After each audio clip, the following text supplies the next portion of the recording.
right, day 2. Mm-hmm. All right. Can't you tell we're in different clothes than yesterday? Yeah.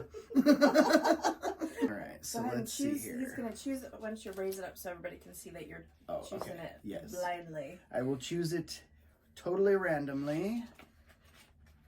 Right there. Okay.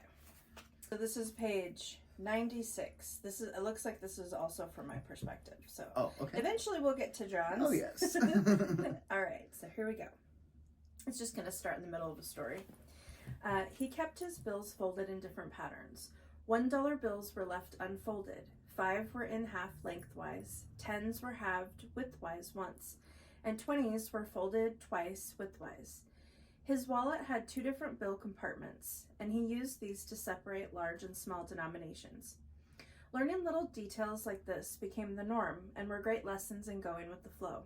John is extraordinary, not just because of his blindness, but because of his attitude in life.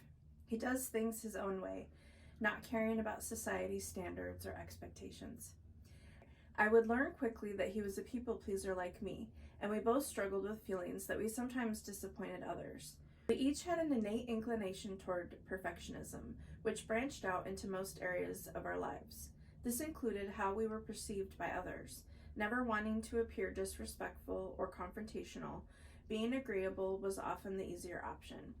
This came in handy in our relationship as it made us considerate. But over the years, in our own ways, we've found our own voices. Authenticity has become an important value for both of us, meaning we can now say how we really feel respectfully. The confidence we've gained from this has led us to learn how to be more assertive and resolute. When I asked John if he'd like to stay over, he readily accepted. That night was the first night John slept at my place. Intimacy between us had already made us comfortable with each other, but sleeping in the same bed was new territory. My double bed was more comfortable for one, and because we had been single for so long, we valued our independence. I did love the thought of falling asleep in his arms, though. Later that night, I awoke with a start. I heard quick breathing like someone hyperventilating. I threw on the lights, and there was John next to me, having a grand mal seizure.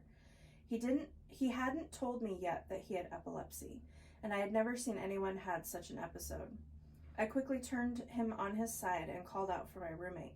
I can't remember fully, but I think I was the one who called 911, and my roommate reassured me he was going to be okay. Her calming presence helped me and soothed my anxiety. Yupper. To be continued. Yes. See you tomorrow. See you tomorrow.